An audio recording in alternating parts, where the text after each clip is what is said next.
Vignesh cinema మాత్రం ఇచ్చి పడేసి మళ్ళీ మనకు ఇంగ్లీష్ మూవీ ఎలా చూస్తామో హాలీవుడ్ ఒక తెలుగు సినిమా తీసుకుపోయి మన ఒక ఇండియన్ సినిమా మళ్ళీ ఇండియాలో మళ్ళీ రాజమౌళి తర్వాత నాగేశ్వరి ప్రూవ్ చేసుకున్నాను చెప్తున్నా. యాడ్స్ చెప్తున్నా డైరెక్టర్కి ప్రతి సీన్ మాత్రం ఎంజాయ్ చేస్తాం. ఫస్ట్ హాఫ్ నుంచి లాస్ట్ వరకు ఎక్కడ బోర్లేదు. సినిమా మాత్రం బ్లాక్ బస్టర్. ఫస్ట్ చెప్తున్నా సినిమా మాత్రం చాలా బాగుంది. కొత్తగా యాక్టర్స్ ఇలా చాలా మంది ఇలా సినిమా మాత్రం ఇచ్చి పడేసిన సినిమా కూడా ఎక్కడ బోర్లేదు అయితే చెప్తున్నా. అసలు అతనికి ఐడియా అవును పాసిబుల్ అసలు ఇంతవరకు అసలు అమ్మాయికి ఇంతవరకు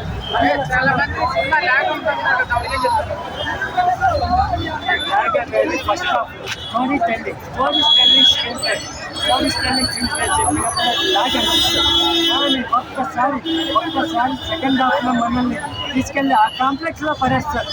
ఆ కాంప్లెక్స్లో పడేసిన తర్వాత ప్రతి ఒక్క సీను ఒక క్లైమాక్స్ లో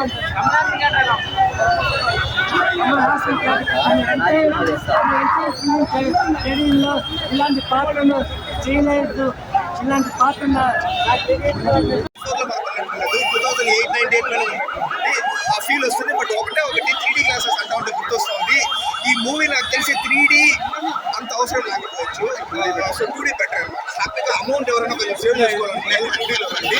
సో ఓవరాల్గా మనకు పాత్రకి సైన్స్ ఫిక్షన్ ఎలిమెంట్స్ సో మనం పెట్టుకున్న అంచనాలకి ఏ మాత్రం తీసుకునే విధంగా సినిమా ఉంటుందంటారు? Definitely bro. నో ఎక్స్పెక్టేషన్స్ రండి, లెస్ ఎక్స్పెక్టేషన్స్. ఓవర్ ఎక్స్పెక్టేషన్స్ పెట్టుకుని స్టోరీ మనమే మైండ్లో రన్ చేసుకొని వస్తే ఆబ్వియస్లీ మనం అనుకున్నట్లు డైరెక్టర్ తెలియదు కదా. 10 కోట్ల పాయింట్ ఆఫ్ వ్యూస్ వస్తే అప్పుడు ఉంటే ఒక పాయింట్ ఆఫ్ వ్యూ అనుకుంటా. సో నో ఎక్స్పెక్టేషన్స్, హ్యాపీగా రండి. ఫస్ట్ హాఫ్ అక్కడక్కడ కొంచెం స్లోగా ఉంటుందన్నమాట. కానీ ఎప్పుడైతే ఇంటర్వెల్ స్టార్ట్ అవుతుందో ఇంటర్వెల్ తర్వాత వచ్చి నెక్స్ట్ లెవెల్. ఓవరాల్గా మూవీ ఏంటంటే దీపికా పడుకునే చుట్టూ తిరుగుతూ ఉంటుందన్నమాట. దీపికా పడుకునే ఏంటంటే అక్కడ కాంప్లెక్స్ అనే ఒక రోడ్లో ఆ అమ్మాయి ఏంటంటే ఒక టెస్ట్ సబ్జెక్ట్ లాగా అనమాట. ఆ అమ్మాయిని కాపాడాలి అని అమితాబ్ బచ్చన్ సో ట్యూన్లో చూడడం జరిగింది. సినిమా పెద్ద స్క్రీన్కి వెళ్ళి చూడడం అయితే బెటరు. నాకు తెలిసి డైరెక్టర్ ఎవరు రావాలంటే బాహుబలికి అమ్మ మొగుళ్ళ తయారయ్యారు. నిజంగా బాహుబలికి అమ్మ మొగుళ్ళ సినిమా ఎక్స్పీరియన్స్ పట్టుకుపోయా. ఆ చిన్న స్క్రీన్లో చూడడం జరిగింది. కానీ పెద్ద మైక్ ఓకే సినిమా పెద్ద స్క్రీన్లో చూసినట్లయితే మట్టు నాకు తెలిసి ఒక మళ్ళా నేను చెప్పిన రివ్యూ 99% అబద్ధం కావచ్చు. కానీ సినిమా మట్టు 101% హిట్. ఇది రాజీవ్ గారి dialogue.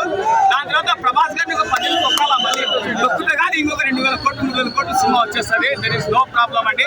But after all everything negative చెప్పడానికి ఏమైనా ఉందా అని అనుకుంటే కానీ నాకు నెగిటివ్ చెప్పబుద్ధి కాలేదు. ఎందుకంటే సినిమా నాకర్షణ రాజు చెప్తున్నా కదా నా మళ్ళా నువ్వు రెడ్డి వచ్చే మొదలే అని చెప్తావు. అర్థమైందా?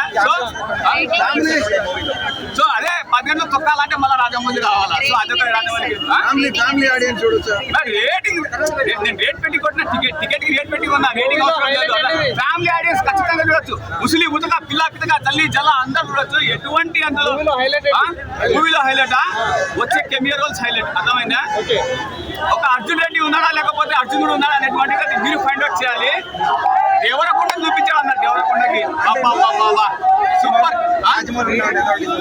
అరే బాహుబలి అమ్మ మొగుళ్ళ సినిమా అంట. నాకు తెలిసి ఈ డైరెక్టర్ వచ్చేసి ఒక స్టార్ వార్స్ తీయచ్చు, మ్యాడ్ మ్యాక్స్ తీయచ్చు. దీని తర్వాత వచ్చి ఏ టెక్నాలజీ సినిమా అయినా ఈయన వాడుకోవచ్చు. సినిమా అలా ఉంది. నా సినిమాలో ఫస్ట్ ఆఫ్ ఆల్ ఒక మిస్టేక్ కూడా చెప్తున్నా. ప్రభాస్ గారి యొక్క కాలు ఇరుక్కొని పోతుంది. ఏది అశ్వత్థామ ఫైట్ లో ఆ కాలు ఎట్లా తీసాడని చూపించకూడదు. అది లేసి వచ్చేస్తాడు ఆయన. సో 20th సెంచరీలో అమితాబ్ బచ్చన్ ఎవడన్నా వాడాడు అని అంటే అంత విధంగా వాడేశాడు. Very nice. థ్యాంక్ యూ అండి. ఎన్నో రోల్స్ ఉన్నాయి, ఎన్నో క్యారెక్టరైజేషన్స్ ఉన్నాయి. కానీ ఎవరికి అంత స్కోప్ ఎక్కువ లేదనమాట. స్కోప్ ఉండేది అమితాబ్ బచ్చన్ కి, ప్రభాస్ కి, దీపికా పడుకునేకి అంతే. ఆ తర్వాత ఎవరంటే పశుపతి కావచ్చు, ఇంకోటి ఆయన సరస్వతి చటర్జీ అని ఉన్నారు. వాళ్ళు 5 మందికి కమల్ హాసన్కే స్కోప్ లేదనమాట పార్ట్ 1 లో. సో విజయ్ దేవరకొండ, దుల్కర్ సల్మాన్ వీళ్ళంతా ఉన్న మృణాల్ ఠాకూర్ ఉన్న 5 మినిట్స్ అంటే మాక్సిమం ప్రెజెన్స్ 2 to 5 మినిట్స్ అనమాట వీళ్ళంతా. ఇంకా రాజమౌళి, రామ్ గోపాల్ వర్మ వీళ్ళిద్దరు వచ్చినప్పుడైతే నేను నిజంగా ఎంజాయ్ చేస్తాను. కామెడీగా ఉంది అనమాట. ముఖ్యంగా రాజమౌళి ఈ ముందే బాహుబలిని, అంటే బాహుబలి పేరు రాలేదు కానీ వామో ఈయనతో కన్నా మనం మాట్లాడితే నెక్స్ట్ ఇంకొక 5 years బుక్ అయిపోతామని ప్రభాస్ అనేది కావచ్చు. రాజమౌళి వెళ్తా ఈసారి 5 years కాదు రాలే, 10 ఏళ్ళు బుక్ చేస్తానని అర్థం కావచ్చు. కొంచెం మనకి ఇట్లా కనెక్ట్ చేస్తారనమాట. సో ఓవరాల్ గా ఒకటే చరిత్రని సైన్స్ ఫిక్షన్ ఎలిమెంట్స్ ని కలిపి తీసిండే మంచి మూవీ. ఫస్ట్ హాఫ్ వచ్చేసి బాగుంది, సెకండ్ హాఫ్ ఎక్సలెంట్ ఉంది, ఓవరాల్ గా చాలా బాగుంది.